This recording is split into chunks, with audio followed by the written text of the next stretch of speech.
wabarakatuh. Alhamdulillah anakku kelas 8 MTS Nuda kita bisa berjumpa. Kelas 9 maaf ya.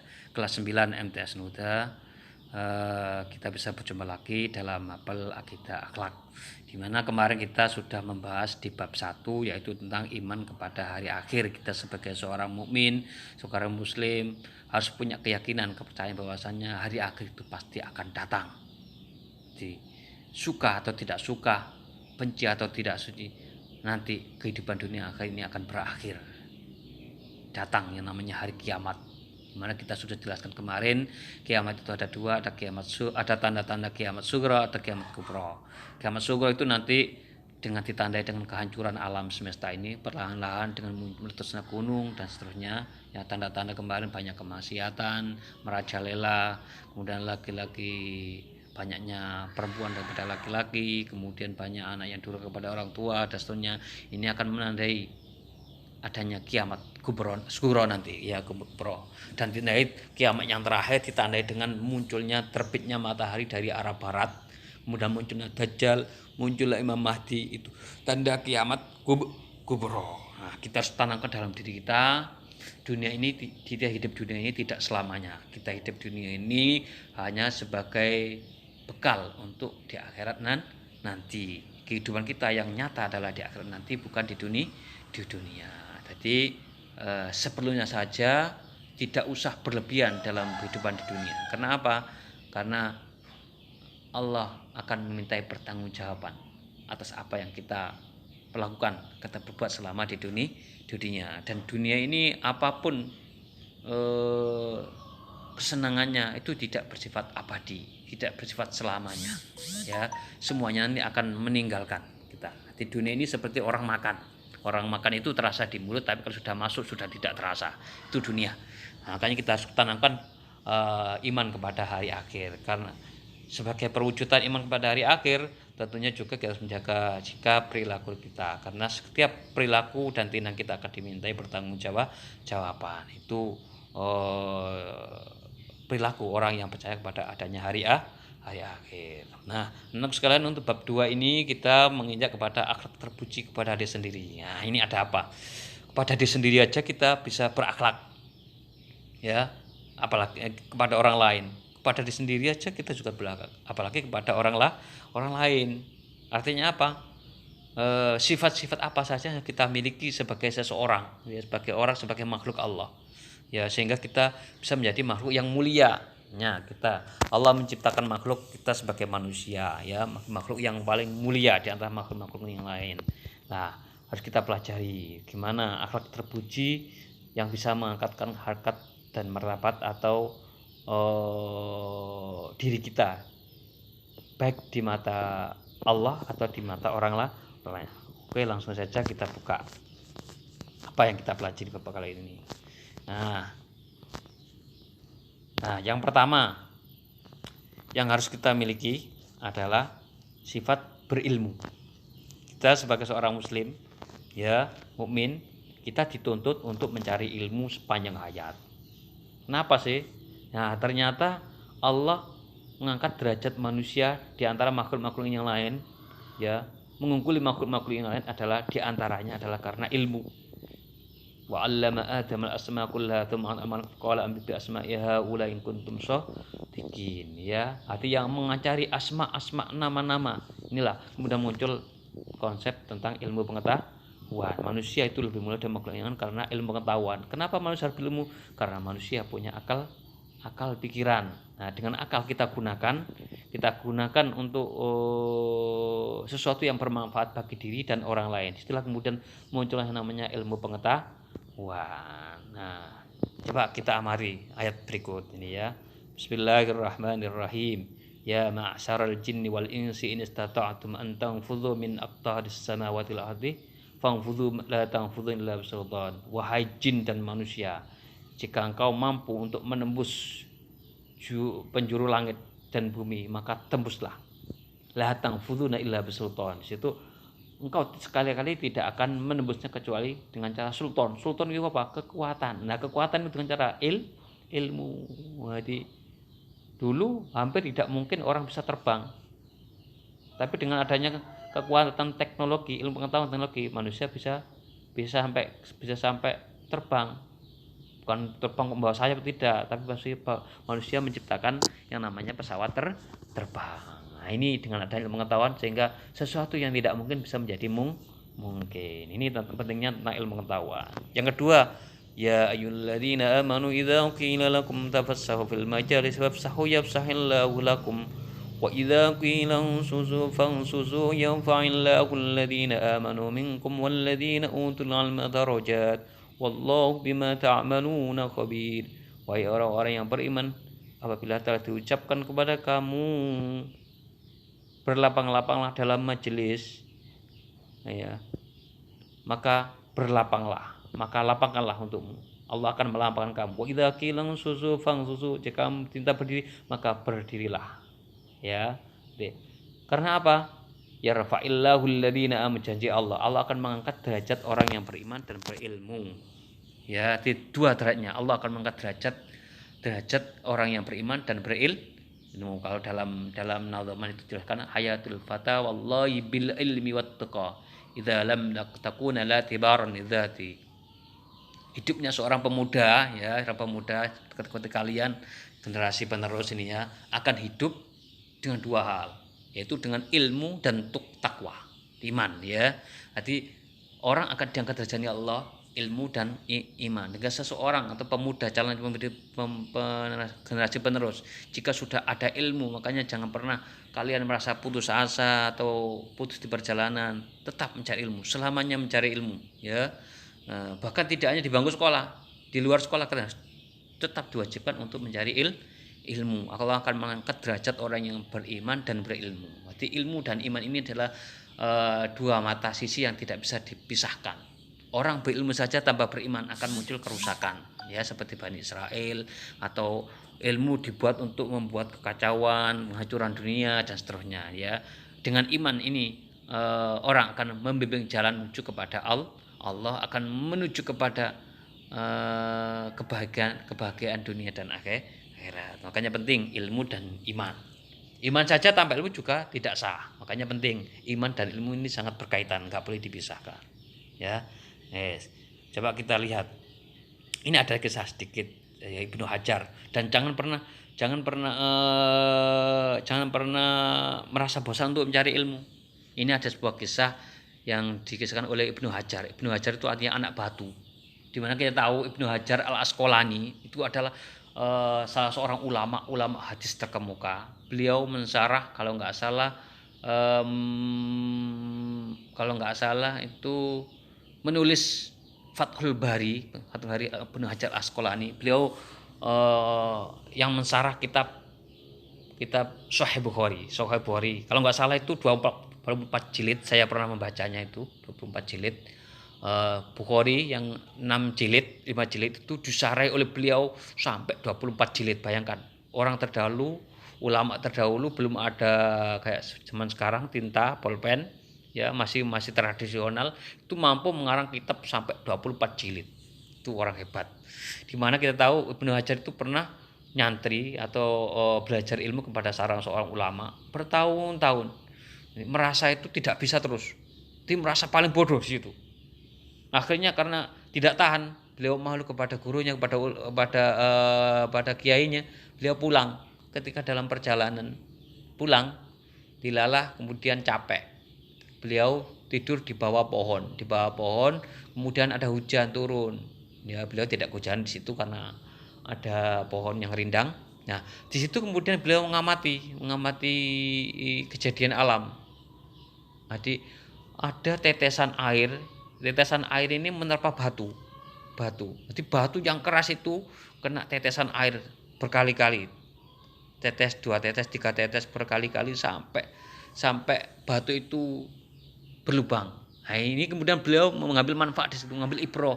Batu aja yang keras seperti itu bisa tembus. Apalagi diri kita yang meskipun bodoh apapun, kalau kita mau belajar terus menerus, saya yakin insya Allah kalian tidak bisa bodoh. Orang yang belajar mesti pandai. Menurut saya itu orang yang pandai itu adalah orang yang mau belajar. Meskipun ada yang cerdas yang tidak cerdas, tapi kecerdasan itu bisa dibentuk kalau kita mau belajar terus menerus ya. Makanya jangan jangan minder atau jangan berkecil hati ketika kalian belajar sesuatu kok sulit, belajar terus, jangan pernah berhenti ya, sudah kemudian akan dibuka futuh ilmunya oleh Allah Subhanahu wa taala. Nah, inilah kemudian kenapa beliau disebut dengan Ibnu Hajar anak batu, Ibnu Hajar al Asqalani ya. Nah, dalam kitab Ta'lim disebutkan belajar ilmu itu juga tidak butuh proses yang panjang. Dalam Ta'lim disebutkan alala tanalul ilma illa bi sittatin saumbika majmu'iha bibayanin. Ala iling tanalul ilma, engkau akan mendapatkan ilmu illa bisittatin, ya anak-anakku, kau akan mendapatkan ilmu kecuali kau tidak akan mendapatkan ilmu kecuali dengan 6 hal. Jadi kau akan gak berhasil belajarmu nek gak memenuhi 6 syarat ini.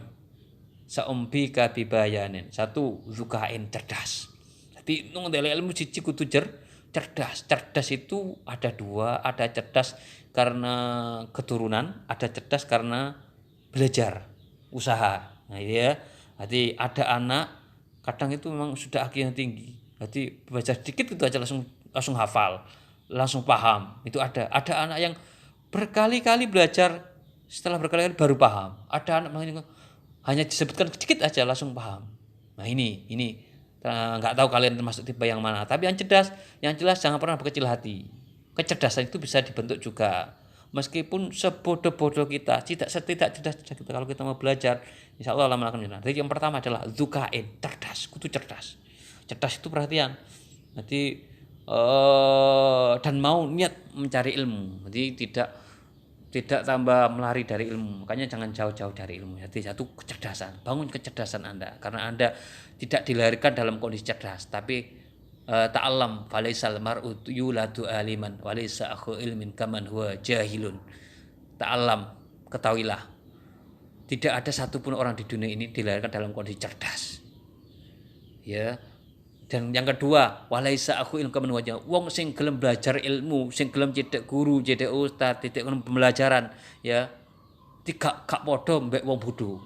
Jadi beda mbek wong bodoh gak gelem belajar sama sekali sama orang yang cek gelem belajar meskipun belum bisa. Ini penting ya. Satu, zukain. Wastibarin. Wong ndek ilmu kudu sabar. Sabar artinya apa? Tetap teguh dalam mencari ilmu. Gak gampang putus asa. Gak gampang terpengaruh dengan yang lain. Ini sabar.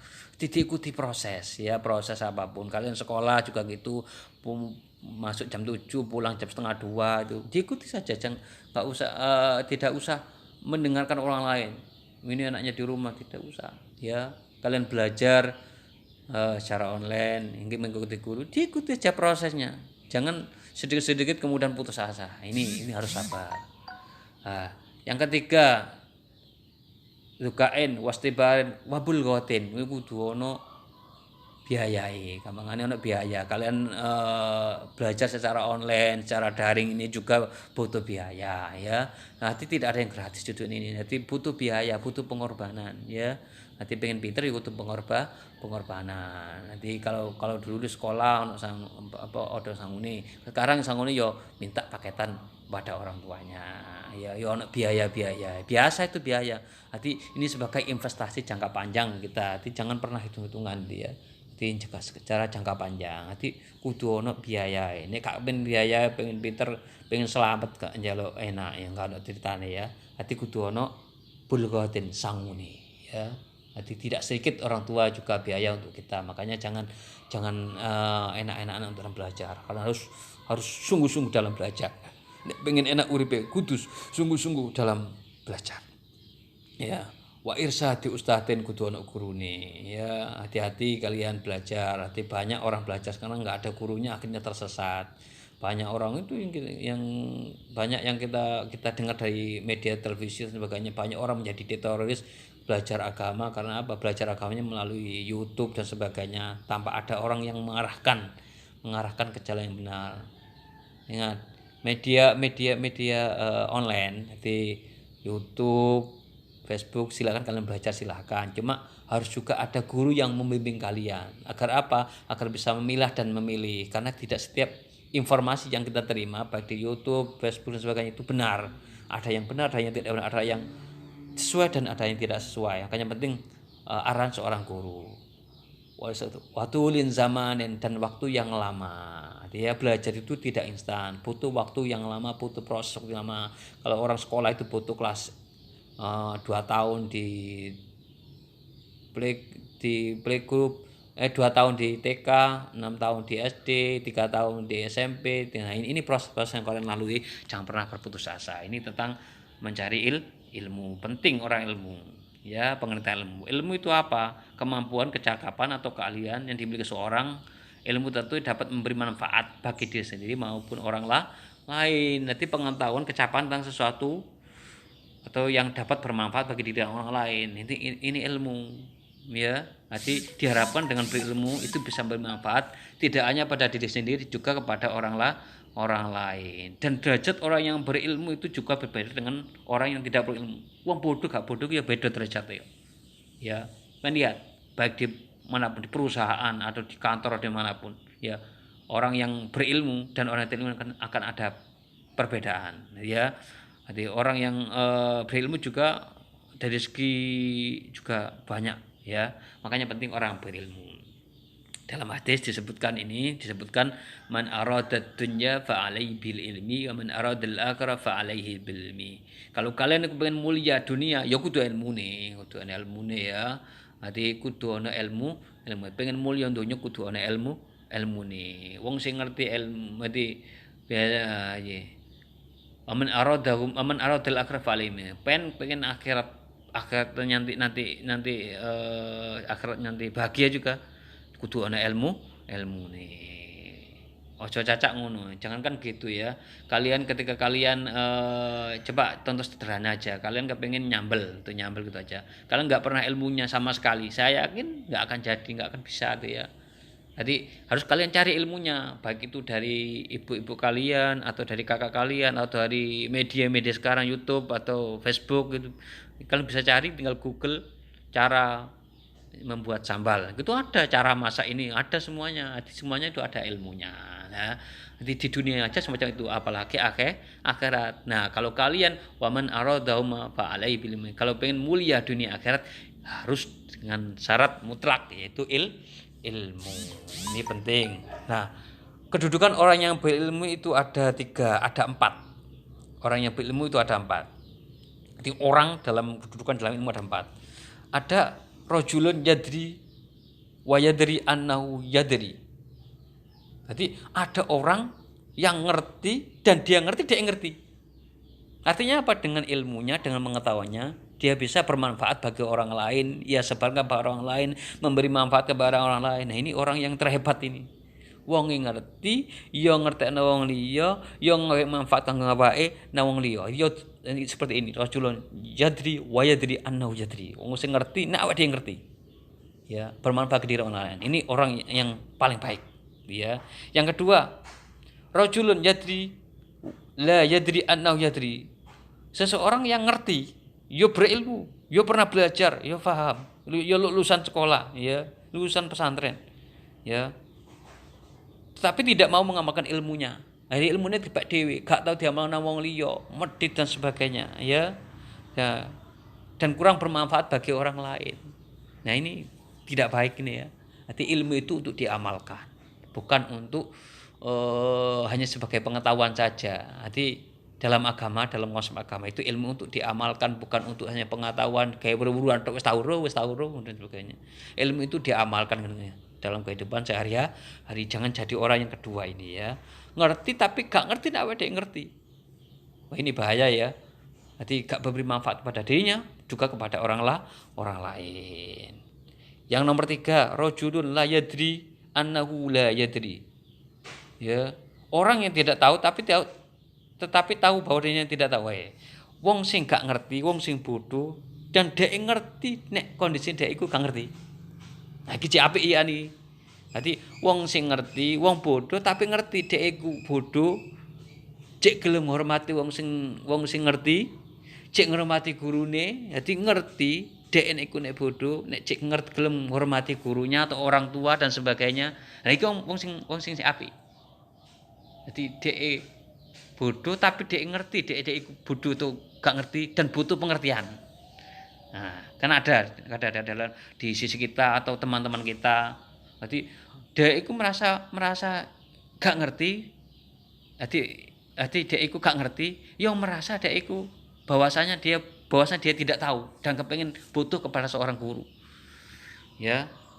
Makanya ini penting bagi kalian ya. Kalau kalian merasa kalian tidak tahu atau bodoh atau merasa belum paham, ya gimana caranya biar paham? Ya mendekati guru, tanya kepada guru, tanya kepada temannya. Nah, ini yang dimaksud dengan rajulun la yadri wa yadri annahu la yadri. Jadi ngerti dek iku nek gak iso, tapi ya apa carane iso? Ya cek gelem ngormati wong liya, cek gelem takon-takon. Iki si apik. Yang keempat, jangan jadi orang yang keempat. Wonge gak ngerti, yo gak ngerti nek gak ngerti. Masa bodoh, cuek dan sebagainya. Ya, hati dek iku gak ngerti nek dek iku bodoh, yo gak kepengin ngerti, ya apa carane dek iku pinter. Masa bodoh. Bodoh yo gak gelem belajar. Ini jangan jadi orang yang keempat. Nah, ini kalau bisa jadilah orang yang pertama dan yang ketiga. Jadi orang yang pertama ngerti, yo ngerteni wong liya, bermanfaat kanggo awake nang wong liya. Sing nomor loro, wonge ngerti tapi gak ngerti dhek gak ngerti. Ya gak sadar dhek gak ngerti. Jadi ilmune cuma digawe pengetahuan tok, wis tahu ngono tok. Iki ya. Iki orang yang kedua, jangan jadi orang kedua. Yang ketiga, wong sing gak ngerti tapi dhek ngerti, ya apa carane supaya ngerti? Ya, hati cek ono masih ada jalan untuk supaya dia ngerti. Nah, jangan jadi orang keempat. Wis bodoh, wis gak ngerti, ya gak kepengin ngerti. Ya, wis gak melok absen, ya gak tahu masuk, gak melok kegiatan, ya gak kepengin ngerti, gak penapen takon koncone. Ini jangan jadi orang yang keempat. Nah, semoga kita menjadi orang, kalau dalam hadis disebutkan kun aliman au muta'aliman au muhibban au mustami'an. Jadilah orang yang alim. Nek gak iso dadi wong alim au muta'aliman, jadi wong sing iso belajar alim ya. Nek gak iso dadi wong belajar alim au muhibban, paling gak seneng gurune, seneng pelajarane. Wis gak iso, gak seneng gurune, gak seneng pelajarane. Ha iki tambah bodoh ya. Nek gak iso dadi wong alim ngerti, dadi wong sing belajar masuk gak iso. Yang ketiga masih gak belajar yang angel, paling gak kudu seneng gurune, seneng pelajarane ya. Yang keempat au mustamian, masih dadi wong gak seneng yo cek gelem ngrungokno pelajaran, niku cek dadi wong pinter. Nah, wala takun khamisan, jadi orang yang kelima, orang yang rusak ya. Wis gak seneng ilmu, gak seneng guru, gak seneng pelajarane, wis gak gelem ngrungokno, gak gelem ngreken wong dan sebagainya. Jangan jadi orang yang kelima, orang yang rusak. Nah, itu saja yang Pak sampaikan. Tolong dirangkum poin yang saya sampaikan dan nanti dikumpulkan. Akhirnya, assalamualaikum warahmatullahi wabarakatuh.